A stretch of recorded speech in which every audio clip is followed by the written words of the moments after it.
የሰው ልጅ ስራ ከጀመረ ጀምሮ እንግዲህ የተለያዩ ቦታዎች ስራውን ይሰራል። በጣም ወደ ኋላ ብንሄድ ሃንተር ጋደረር የሚባለው ወይንም ማደንና የተለያዩ አትክልቶችና ፍራፍሬዎችን በመሰብሰብ ራሱን ሰስቴን የሚያደርገው ሰውን ብንመለከት ያው ውሎ ጫካ ነው የሚሆነው። ከመቶና ከሺህ ዓመታት በኋላ ደግሞ ዛሬን ስንመለከት የተለያዩ አይነት ቴክኖሎጂዎች መጥተው በጣም ቀልጣፋ የስራ አካሄዶች ተፈጥረው ያለንበትን ቦታ ደግሞ ስንመለከት ላፕቶፕ ካለ እዚህ ሆኜ መስራት እችላለሁ፣ ቤቴ መስራት እችላለሁ፣ አንድ ካፌ ውስጥ እንቁጭ ብዬ እያነበብኩ ስራዬን መስራት እችላለሁ። ታዲያ በዛሬው ሃሽታግ ሽቀላ እንግዲህ 3 መስፈርቶችን ይዘን አንደኛ ቅልጥፍናን፣ ሁለተኛ ተቋማዊ ባህልን፣ ሶስተኛ ደግሞ ምርታማነትን ይዘን እስቲ የሰው ልጅ የበለጠ ውጤታማ እንዲሆን ቤቱ ነው መስራት ያለበት ወይስ ፈረንጆቹ እንደሚሉት ሪሞት ወርክ ወይንም ቤቱ ተቀምጦ የሚመቸው ቦታ ላይ ሆኖ መስራት የተሻለ ሰራተኛ ያደርጋል የሚለው እናያለን። ከዛም ደግሞ ጎን ለጎን የተለያዩ ሰራተኞችና አመራሮችን እያናገርን እስቲ የትኛው ለእናንተ ይሻላል የሚለውን አብረን እናያለን። መነሻዬ ላይ እንዳልኩት እንግዲህ ሰራተኞች ውጤታማነታቸውን እንደው ለመለካት ይሄ በጣም የተረጋገጠ ጥናት አይደለም። እኔ ራሴ ሪሰርች ሳደርግ ወይንም ይህንን ስራ ለመስራት ልበል ወይንም ኤፒሶድ ለመስራት ያረኩትን ጥናት ልበለው ያንን መሰረት በማድረግ ነው። 3 ነገር እናነሳለን። ቅልጥፍናን፣ ኮርፖሬት ካልቸር ወይንም ተቋማዊ ባህልን፣ ከዛ ደግሞ ሶስተኛ ምርታማነትን አንስተን እስቲ ሰራተኞች ውጤታማ እንዲሆኑ ቤታቸው ቢሰሩ ይሻላል ወይንስ ቢሮ የተቋሙ ቦታ ላይ መሆን ይቻላል የሚለውን ነገር እናያለን። እስቲ ቅልጥፍናን ብናነሳ በሁለት ነገር ላስረዳችሁ። አንደኛ ጠዋት 12 ሰዓት ተኩል ተነስቶ ትራንስፖርት ይዞ ደክሞት ሰልፍ ላይ ቆይቶ ከዛ ቢሮ የሚገባን ሰው እናስብ። ሌላ ደግሞ እስከ 1 ሰዓት የተኛ ሰውና ተነስቶ በቃ ሻወር አድርጎ ቁርሱን በልቶ ደግሞ ላፕቶፑን ከፍቶ ስራ የሚጀምር ሰው። ሁለቱም ሰዎች እንግዲህ ስራቸውን ይሰራሉ።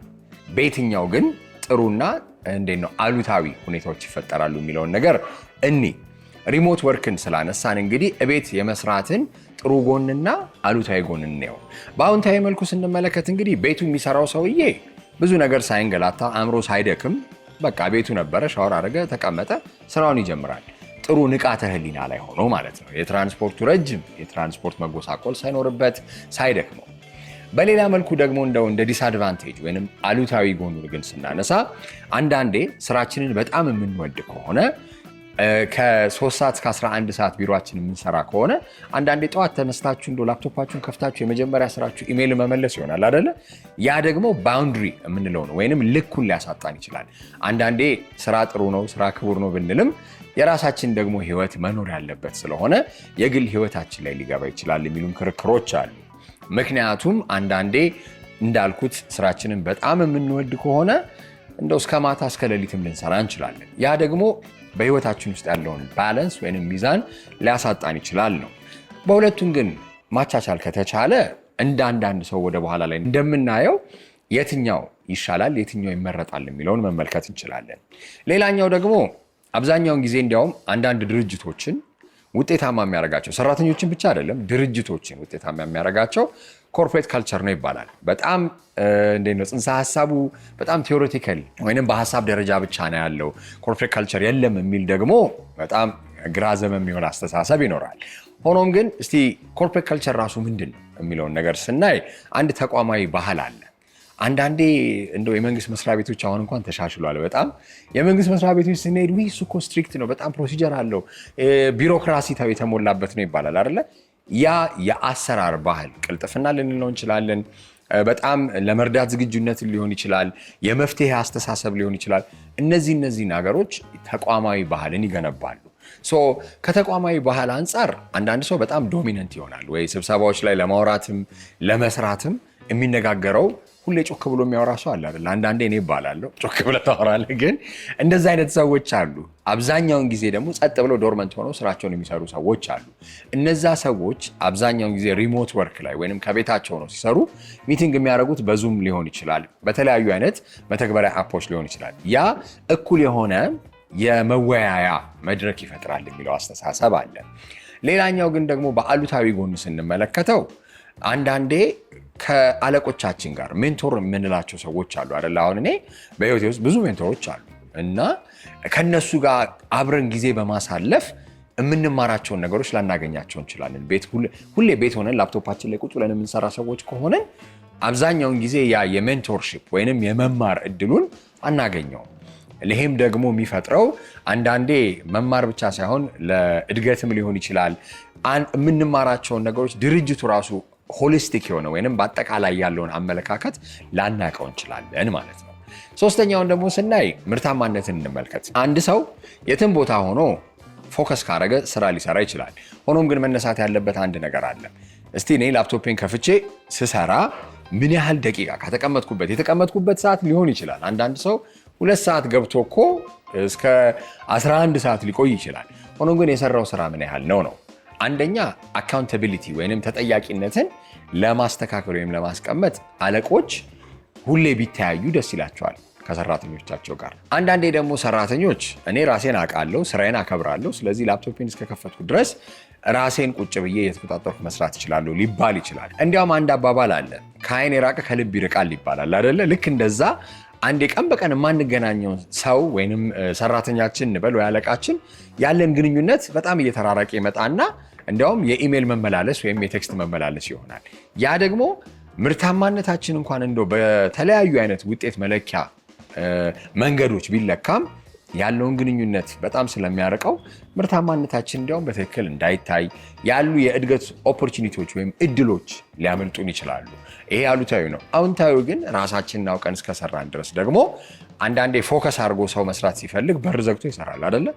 ቤታችን ውስጥ ሆነን ራሳችን ዲሲፕሊን ሆነ ስነ ምግባር ኖሮ የምንሰራ ሰዎች ደግሞ ከሆንን ብዙ ነገሮችን መስራት እንችላለን። ይሄ ተቀጥረን ስንሰራ ነው። የራሳችን ስራ ከሆነ ግን አብዛኛውን ጊዜ ስንመለከተው ቤታችንም ተቀመጥን ካፌም ተቀመጥን ያው ካልሰራን ስለማንበላ ራሳችንን ወጥረን መስራት ይኖርብናል ማለት ነው። እንግዲህ እነዚህ 3 መስፈርቶች ይዤ ትንሽ ለማስረዳት ሞክራለሁ። ዛሬ አንድ መስሪያ ቤት እጎበኛለሁ። እዚህ መስሪያ ቤት ውስጥ እንግዲህ ያሉ የተለያዩ ስራ የሚሰሩ ክሬቲቭ ፈጠራ ስራም የተለያዩ ስራዎችን የሚሰሩ ሰዎች ከዛ ደግሞ አለቆቻቸውንም ስጠይቃለሁ። ምንድን ነው እስቲ የቤት ሆኖ ሲሰሩ ያለው አድቫንቴጅ ወይንም ጥሩ ነገር፣ ለአለቆችስ ደግሞ ያለው ክፍተት እንደው አንዳንዴ ሲርቁ ምንድነው የሚለው እናያለን። ብዙ ሰው ቢጠየቅ የሚለው ከቤት መስራት ይመቸኛል ይመስለኛል። እኔም እሱን ሰፖርት አደርጋለሁ። ከቤት ብሰራ በጣም ደስ ይለኛል። Probably working from the office ትንሽ አስቸጋሪ ጥያቄ ነው እሱ። ምክንያቱም ያው ደስ የሚለኝ አይናቸውን እያዩ ብሰራ ደስ ይለኛል። እርግጥ ግን አሁን ባለንበት የጊዜው ሃይብሪድ ተደርጎ መሰራት የሚችሉ ነገሮች አሉ። እርግጥ ኢቨንት ፒአርም ቢቲኤልም መጨረሻው ከእንትን ጋር ግንኙነት ይፈልጋል። ይሄ ፊዚካል ግንኙነት ይፈልጋል ከምትሰራው ሰዎች ጋር። ኢት ዲፔንድስ በጣም ሰብጀክቲቭ ነገር ነው ብዬ ነው የማስበው። ኦልሶ ላይክ ባለህበት የስራ ዘርፍ ይለያያል ሁሉም ነገር ብዬ ነው የማስበው። የመጀመሪያው ውድ አሁን ለኛ ኮሚኒኬሽን ውስጥ ስትሰራ ሜቢ ሂውማን ኢንተራክሽን በጣም አስፈላጊ ነው። ሶ ከቤት ተደብቀ ወይ ኮዲንግ አይደለም ቁጭ ብዬ በራሴ ዓለም ውስጥ ሆኜ የምሰራው አይነት ኢንቫይሮንመንት ላይሆን ይችላል። ከብሬንስቶርሚንግ ውጭ ያሉት ይሄ ከካሜራው በስተጀርባ ያሉት ስራዎች እንትን ላይ መስራት ይችላሉ። ለምሳሌ በቤት መሆን ይችላል። ይሄ ኮንሰፕት ዴቨሎፕመንቱን የሚጻፉትን ነገሮችን ምንድነው ኮንሰንትሬት አድርጎ መስራት የሚገባቸውን ነገሮች ከቤት ተኩኖ መስራት ይችላል። ግን መሬት ላይ የሚወርደው ስራ በፊት ለፊት መሆን ስላለበት በስሱ ሊቀላቀል ይችላል። ግን ሞስትሊ በስልክና በቲምስ ቻት ላይ ወይም በቴክስት በዋትሳፕ ተነጋግረህ የምትግባባው ነገር አይደለም። አንዳንድ ጊዜ ሚስ ኢንተርፕሬቴሽኑ በጣም ብዙ ነው። አንደርስታንዲንጉ አንድ አይነት ላይሆን ይችላል የሁላችንም። ከዛ ደግሞ ስራውን እያየው how it is going እያየህ የምትሰራበት መልኩም የተለያየ ነው የሚሆነው። ስፔሲፊክሊ እኛ ዲፓርትመንት ላይ ደግሞ ስመጣ ክላይንት ሰርቪሲንግ ነው። ሰዎችን ኢን ሶ ሜኒ ዌይስ ቴክ ኬር ማድረግ የሚጠበቅብህ ኢንቫይሮንመንት ነው የኛ ዲፓርትመንት። ኢንተርናሊም ሊሆን ይችላል። እያንዳንዱ ቲም ጋር ዲል እናደርጋለን። ከሁሉም ዲፓርትመንት ጋር ነው የኛ ዲፓርትመንት ዲል የሚያደርገው።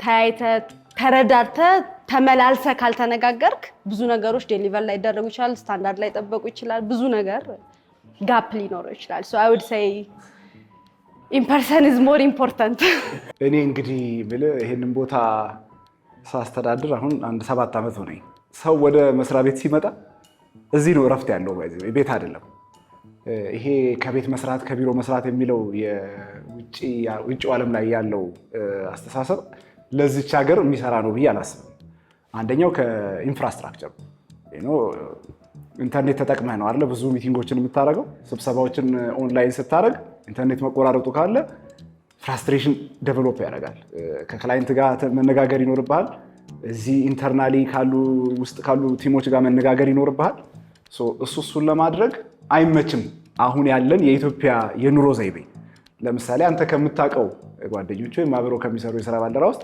የራሱ ሩም የራሱ ክፍል የራሱ የቢሮ መስሪያ ቤት ውስጥ ያለው ሰው ምን ያህል ሌላውን ነገር እንኳን ተተው ማለት ያናኗር ዘይቤያችን ከቤት መስራት የሚለውን ይሄ ወርኪንግ ፍሮም ሆም የሚለውን እንትን ያስችላል ብዬ አላስብም በአሁን ጊዜ ላይ እሱን ይፈጥራል ለማለት ይከብደኛል ምክንያቱም ቴክኖሎጂም ሰፖርት ያደርጋል ለሚቲንግም ሆነ ኤክስፕሌን ለማድረግም ቢሆን የሆነ ቪዲዮ ኮል ሁሉ ማድረግ የምችልበት ነውና as long as communication clear እስከሆነ ድረስ ምንድነው ታይምላይን ምናምን የመሳሰሉት ነገሮች ክሊር እስከሆኑ ድረስ ከቲም ጋር ያለን ኮኔክሽን አይቀንሰውም ቤት ስለሆንክና ስላልሆንክ ግን ሜቢ እንዳልከው ኢንዱስትሪ ትንሽ ለየት ይላል ሌላው ከሆነ ኢንዱስትሪ ሶ ለዚህኛው ኢንዱስትሪ ሜቢ once a week every other day ሊሆን ይችላል ለነሱ ጊዜዎች መገናኘት ሊያስፈልገው ይችላል ግን necessarily for all the jobs ተገናኝተ መስራት ያለብህ ነው ብዬ አላምንም Everything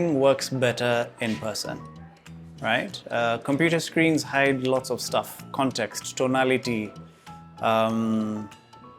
personality you know so it's much easier to work one-on-one right if you've ever tried remote working following instructions especially in advertising you get a lot of feedback or changes if you don't hear the tonality or understand the articulation of who's speaking to you so easy to make mistakes right efficiency ላይ definitely የሆነ issue ነው especially ባለው current traffic jam maybe ለኔ ብዙ apply ላይ ያደርግ ይችላል ቅርብ ስለሆነ የምኖረው ግን ለብዙ ሰው like ግን ድሮ ሩቅ ሰፈር ነው ነበር 2 hours traffic jam ላይ ሆኜ already drained ሆኜ የምገባበት ጊዜ አለና already irritation build አድርጌ frustrated ሆኜ ምናምን በቃ on edge ሆኜ የምገባበት ነገር አለ which can impact ያደርጋል even ሰው ማኔጅመንት people management ላይ ራሱ impact ያደርጋል already የራስ frustration የራስ እንትን ኖሮብህ እሱ ላይ add on ሊያደርግ ይችላል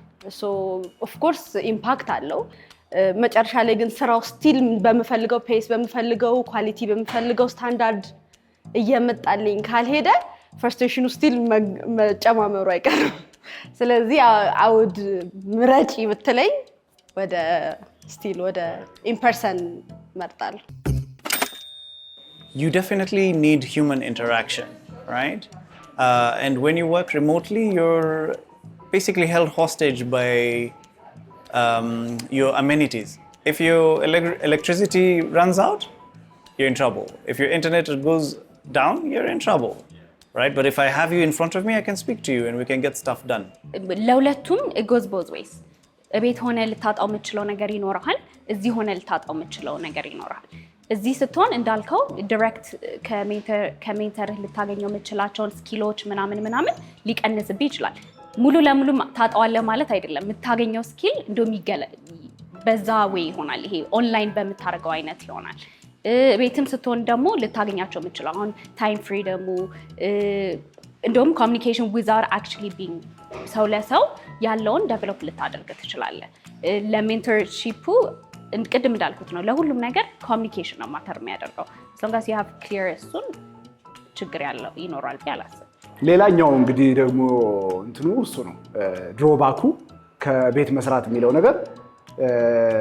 ኦን አ ዴይሊ ቤዝ እየተገናኘ ከሰራተኞች ጋር ማስተካከል ያለባቸው ነገር ፌስ ቱ ፌስ ከመነጋገር ይልቅ በሜሴጅ ብታረጋው ተናዶብኝ ነው ደስተኛ ነው ቶኑን ማግኘት አይችልም ሰው ፊት ለፊት ግን ተገናኝተ ከሰዎች ጋር ስታወራ ነገር ባይን ይገባል እንደሚባለው በደንብ መነጋገርና ማውራት ትችላለህ ሐሳብህን ወደ ታች ለማውረድ እንዳልከው ደግሞ ከሜንተርሺፕ አንግል ሰዎችን ስራ ላይ ሆነው ሲሰሩ አብረህ እያየህ እያገዝክ ማሳደግ የምትችለው አብረህ ስትሆን ከቤት የሚለው ነገር እሱንም ያሳጣሃል። የሆነ የተወሰነ ሰዓት ፎከስ አድርጌ ኤፊሽንትሊ ልሰራ እችላለሁ ዴፊኒትሊ። ግን ደግሞ በጣም ብዙ ነገር ዲስትራክት ያደርገኛል። እኔ ፐርሰናሊ ቤት ውስጥ I have kids ትንንሽ ልጆች ነው ያሉኝ። ሶ እነሱ ዲስትራክት ያደርጉኛል። every 10 minutes they have stories to tell. they come, you know, they run and come to you. አይሆንም። ከዛ በኋላ at the same time ደግሞ like የሆነ ሰዓት ላይ maybe I should cook this, you know, I should make this ወይም ደግሞ የሆነ ነገር ዲስትራክት የሚያደርገኝ ነገር ብቻ ላላጣ እችላለሁ። ዲስትራክትድ ሆንኩኝ ማለት ኤፊሽንት አይደለሁም ላይሆን ይችላል፣ ግን ብዙ ዲስትራክት የሚያደርግ ነገር አለ። ኦብቪየስሊ ኦፊስም ሆነ ባይ ዘ ዌይ ከሆነ ሰው ጋር የሆነ ነገር የሆነ ስቶሪ እያወራህ ዲስትራክትድ ልትሆን ትችላለህ። that goes everywhere. at the end of the day ግን ዴሊቨሪው ላይ ኤፊሽንት የምትሆነው ምን ሰዓት ላይ ነው and where does it come የሚለው ነገር ላይ ነው። Everything works better in person, right? Computer screens hide lots of stuff, context, tonality, personality, you know? So it's much easier to work one-on-one, right? If you've ever tried remote working, following instructions, especially in advertising, you get a lot of feedback or changes. If you don't hear the tonality or understand the articulation of who's speaking to you, so easy to make mistakes, right? ዲስፕሊን በጣም ያስፈልገዋል። ግን አንዴ እዛ ሲስተም ውስጥ ከገባ በኋላ ግን as long as you have ይሄ ሴት የተደረገ working hours በ2 ሰዓት ተኩል ገብተህ መስራት አለብህ እስከተባልክ ድረስ at the end of the day ገብተህ መስራት አለብህ። even እሱን ዲስፕሊን ማታደርገው ከሆነ at the end of the day ማተር የሚያደርገው የምታወጣው አውትፑት ነው። 1 ሰዓትም ሰራሁኝ በቀን 24 ሰዓትም ሰራሁኝ በቀን እሱን ዲሊቨር ማድረግ እስከቻልኩ ድረስ ዲስፕሊኑ እንደውም ለኮርፖሬቱ ምንም ብዙ ማተር አያደርግም፣ ግን አውትፑት ማተር ያደርገዋል።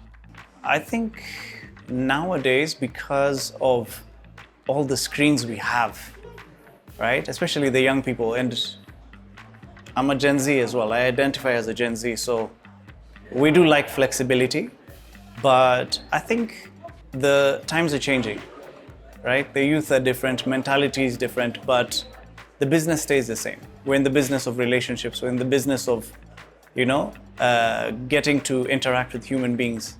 Right? It's not just technology and back and forth emails. Yeah, you need that human touch. እንደው አንድ ወደ ኋላ ልመልስህና ከቤት መስራት የሚለውን እንትን ያስጀመረው ምንድነው? ኮቪድ ነው ማለት እኛም ሞከርነው። በኮቪድ ጊዜ ሞክረነው ነበር ለአንድ ሳምንት ሁሉም ሰው ከቤት ሆኖ እንዲሰራ አድርገን ኢንፍራስትራክቸሩን፣ ኢንተርኔቱን፣ ላፕቶፑን፣ ኮምፒውተሩን መውሰድ ያለበት ሰው እንዲወስድ ምናምን አድርገን ሴትአፕ አድርገናቸው ሰራተኛው ነው መልሶ ከቢሮአችን እንሰራ ብሎ ጠይቆ ተመልሰን ወደ ቢሮ የመጣ ነው። አይሰራም ስለሞከርነውና ስላየነው። ኤፊሺየንሲን በጣም ኮምፕሮማይዝ ያደርጋል፣ ፕሮዳክቲቪቲን በጣም ኮምፕሮማይዝ ያደርጋል። እንደምታውቀው ያለንበት ኢንዱስትሪ የክሪኤቲቭ ኢንዱስትሪ ነው። ስለዚህ ብዙ ብሬንስቶርሚንጎች አሉ፣ መነጋገር ይፈልጋል። ይሄ ሐሳብ ይሰራል፣ ይሄ ሐሳብ አይሰራም፣ እንዲህ ብናረገውስ፣ እንዲህ ቢሆንስ መባባል ይፈልጋል። እሱን ለማድረግ ደግሞ መገናኘት ይፈልጋል። ይገባኛል። አሁን ወጣቱ ጄኔሬሽን ምናምን ሊያስብ የሚችላቸው ነገሮች አሉ። ከቤት መስራት ግን ሞክረን ያየነውን ነገር ነው። ቲዮሪ ብቻ ሳይሆን አክቹዋሊ ሞክረን አይተነዋል። ከቤት ሆነን ለመስራት ከቤት ሆነን ብሬንስቶርም ለማድረግ ብሬንስቶርም ስል እንግዲህ ሐሳቦችን ለማመንጨት ምናምን ሞክረናል። አይሆን ለኛ ኢንዱስትሪ ይሄንን ስል ለኛ አሁን ላለንበት ለአድቨርታይዝመንት እና ለክሪኤቲቭ ኢንዱስትሪ ከቢሮ ሆኖ መስራቱ ትልቁ አማራጭ መንገድ ነው። ድንገት ጊዜው የቆመ ይመስላል። የህልምሽ ከፍታ መንገዱ የስኬትሽ ጉዞ ፍጥነቱን አንዳች ነገር ይዞታል። ለያሽው ለጀመርሽው ስራ ለኑሮሽ እጅ አጥሮሻል። ለንግድሽ መስፋፋት ካፒታል አተሻል። አሁን ግን የሴትነት ጽናትሽ አቅምና ልፋትሽ ትክክለኛውን መስመር ይዟል። ይኸው መስመር ዲጂታል ብድር። አዋሽ ባንክ ከተለያዩ ዓለም አቀፍ ድርጅቶች ጋር በመተባበር ከአዲስ አበባ ውጪ በጥቃቅንና አነስተኛ ንግድ ለተሰማሩ ወጣት ሴቶች ልዩ ዕድል ያለምንም ዋስትናና ያለምንም የአገልግሎት ክፍያ ለ6 ወር በሚቆይ የመክፈያ ጊዜ እስከ 40 ሺህ ብር የሚደርስ መነሻ ካፒታል እስከ 3 ዓመት ድረስ ያልተገደበ ተደጋጋሚ ብድር የንግድ ፈቃድና ህጋዊ ሰነዶችን በማቅረብ በዌብሳይት www.ethiomasmer.com ወይም በባንካችን ቅርንጫፎች ይመዝገቡ። ብድሩ ሲፈቀድ በአዋሽ ብር ፕሮ መተግበሪያ በኩል ይውሰዱ። መስመር ዲጂታል ብድር። ለበለጠ መረጃ ወደ 8980 ይደውሉ። አዋሽ ባንክ። እንግዲህ አንድ ሰው ትምህርት ተምሮ ከኮሌጅ ወጥቶ የተለያዩ መስሪያ ቤቶች እየሰራ የሙያዊ ብቃቱን ወይንም ክህሎቱን ማሳደግ ይችላል። ይህም እንግዲህ አንድ ተቋም ውስጥ ስንቀጠር ቅድም ያነሷቸው ነጥቦች አሉ። ኮርፖሬት ካልቸር የምንለው ባህል ወይንም ደግሞ ከአለቃ ጋር የምንወያይበት። ይሄ ግን አለመኖሩ ሰራተኞች ላይ ምን አይነት ክፍተት ሊፈጥር ይችላል ነው።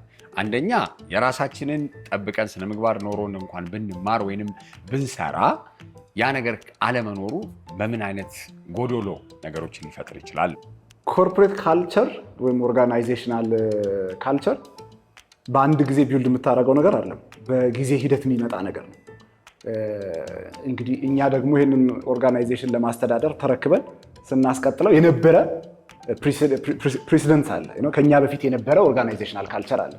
እሱን የተወሰነውን ጠብቆ ማስቀጠል፣ የተወሰነ ደግሞ አዲስ ቢውልድ ማድረግ፣ ከጊዜው ጋር የሚሄዱ ነገሮችን እየጨመርክ ማስኬድ ያስፈልጋል።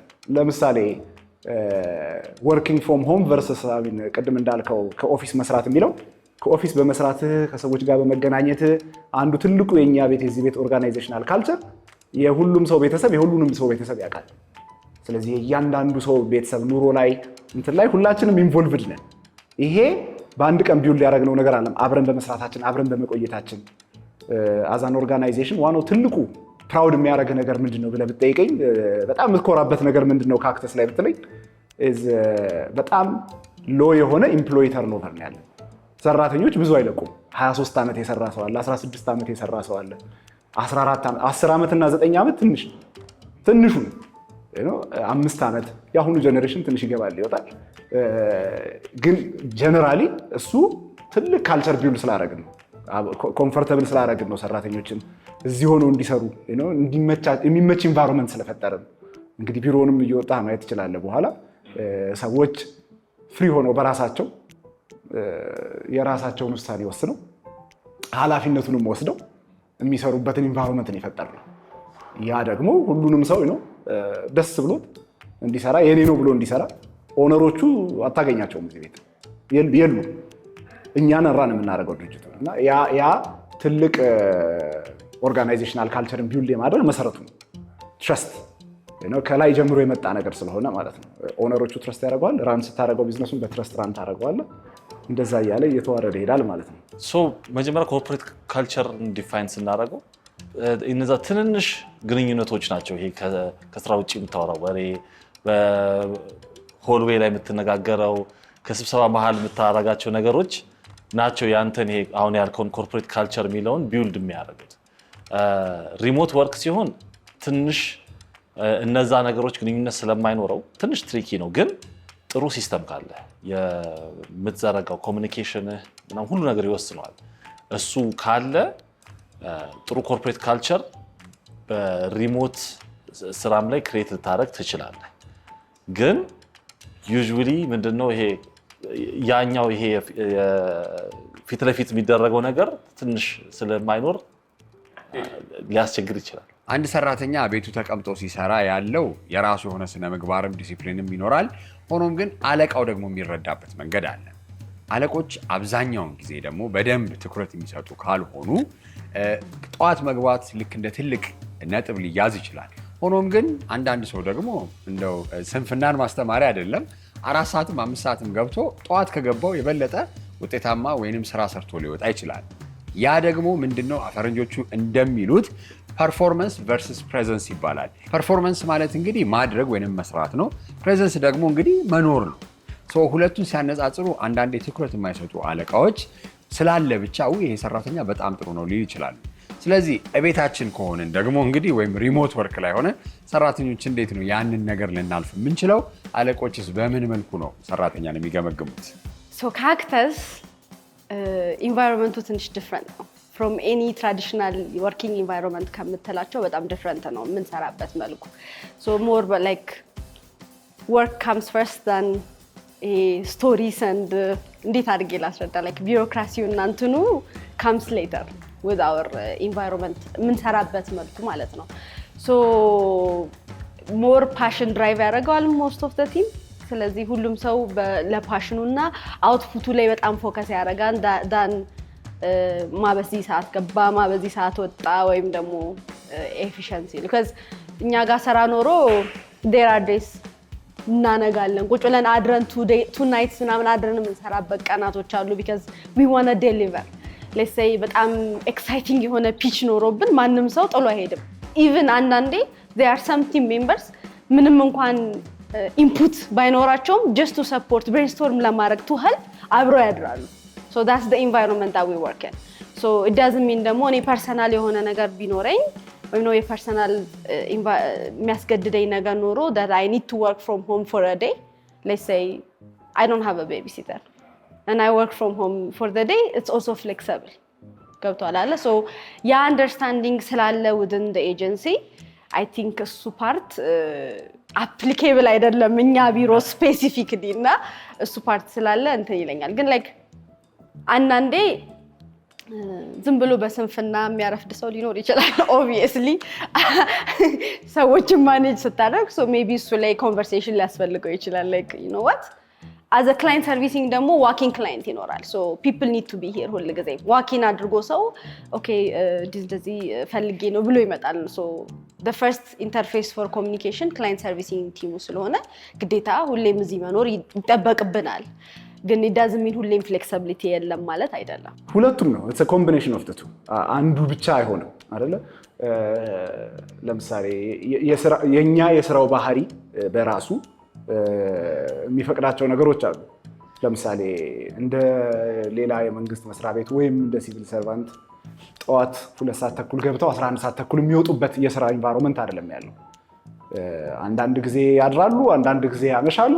አንዳንድ ጊዜ ስለዚህ ሰራተኞች መጨረሻ at the end of the day የሚለኩት በአውትፑት ነው በሚያወጡት እንትን ነው ጠዋት ገብቶ 11 ሰዓት ተኩል ስለወጣ ብዙ ያወጣል ማለት አይደለም ጠዋት ገብቶ ስላደረ እንደዛም ይሆናል ማለት አይደለም ስለዚህ የሁለቱንም ኮምቢኔሽን ፊዚካል ፕሬዘንሳቸው ወይም ደግሞ እዚህ ቢሮ መምጣታቸው በጣም ግዴታ የሚሆንብህ ሰዎች አሉ ዩር አድሚን የፋይናንስ አካባቢ ያሉ ሰዎች እነሱ ፊዚካሊ ዲማንድ ታደርጋለህ ሶሎ እንዲመጡ እንዲገቡ በሰዓት ምክንያቱም ደግሞ እነሱ መመለስ ያለባቸው ሰዎች ለምሳሌ የቃናን ክፍያ የምታሳልጠው ልጅ ያልገባች በሰዓቱ ስራዋ ላይ እሱ እንትን ያደርጋል ማለት ነው አንዳንዱ ግን አርፍዶም ቢገባ ማታ አምሽቶ አድሮ እዚህ ጠዋት 2 ተኩል ለምን አልደረስክም ብዬ ቁጭ ብዬ አልጨቃጨቅም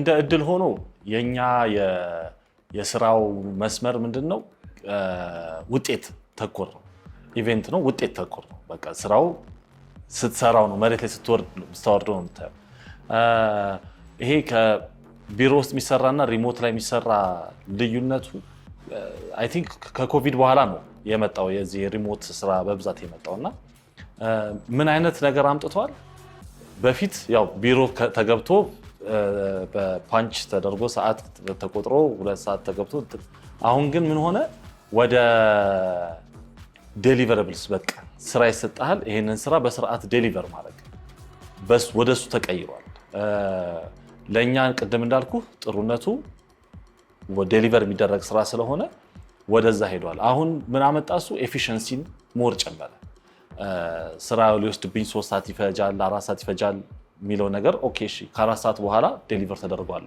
ወደ ዴሊቨሪ ይገባል ስለዚህ ይሄ ወደ ገደለው የሚባለው በቃ ወደ ገደለው ከዛ ወደሚቀጥለው ወደ ገደለው ትገባለህ ማለት ነው አብዛኛውን ስራ ፈጣሪዎች የሚያነሷቸው ነጥቦች አሉ ለስኬታቸው ከነዛም ስኬቶች መካከል አንደኛው your net worth is your network ይባላል your net worth is your network ማለት እንግዲህ እንግሊዘኛ በዛው ይቅርታ ያለህ የሰው ግንኙነት ነው ዋናው የሀብትም ልበለው ያለህ መጠን ያንን ነገር የገንዘብ መጠን ሊለካ የሚችለው ያለህ የሰው ትውውቅ ነው ይሄም እንግዲህ የሚገነባው ልበል 10 አመት አንዳንዴ እኮ ኤክስፒሪየንስ ተሞክሮ ምን ያህል አመት የስራ ልምድ አለው ሲባል የስራ ልምዱን ብቻ አይደለም እዛ የስራ ልምድ ያንን ሲያካብት ያወቃቸው ሰዎች ራሱ ልክ እንደ ትልቅ ሀብት ወይም ሪሶርስ የሚቆጠሩ ስለሆኑ ነው ሶ አንዳንዴ ቤታችን ውስጥ ሆነን ስንሰራ መነሳት ያለባቸው ነጥቦች መካከል አንደኛው ኔትወርክ ዲኬ ይባላል ኔትወርክ ዲኬ ማለት የምንገናኘው በጣም ከውስን ሰው ጋር ነው ኢሜል ነው የምንመላለሰው ቴክስት ነው የምንመላለሰው ስለዚህ አዳዲስ ሰዎችን አንተዋወቅም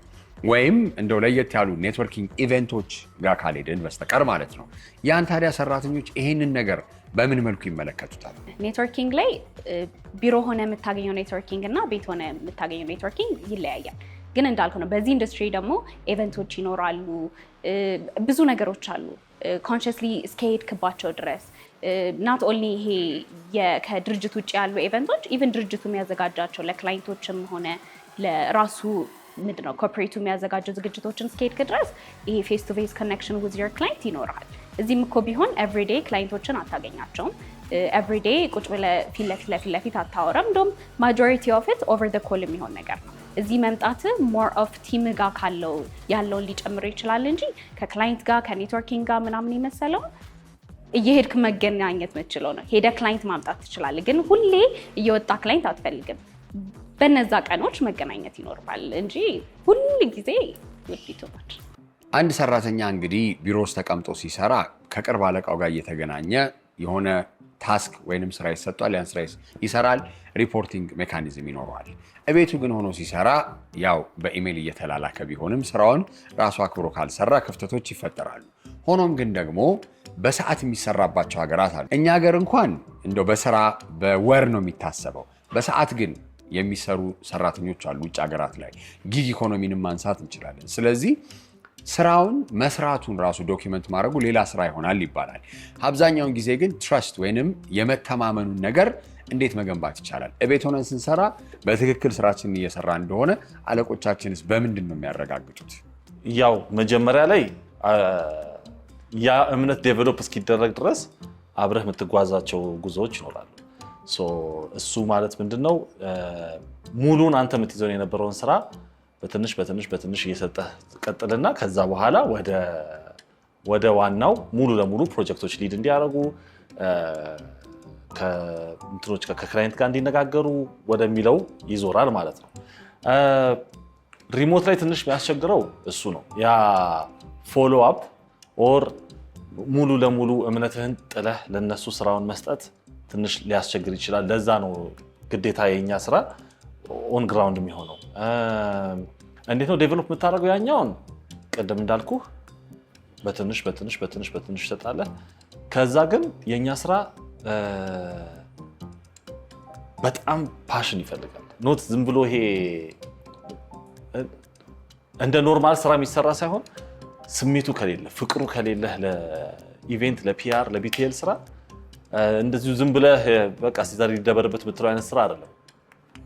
ብዙ ዴዲኬሽን ይጠይቃል፣ ሰዓት ይወስዳል፣ ማምሸት አለ፣ በርቶ መስራት አለ፣ ከክላይንት ከሚጠብቅህ በላይ ሆነህ መገኘት አለ። አንድ ሁለት እርምጃ ቀድመህ ይሄ ከሆነ ይሄ ሊሆን ይችላል፣ ይሄ ከሆነ ይሄ ሊሆን ይችላል የሚለውን ነገሮች በሙሉ ከፋፍለህ ማየት አለብህ።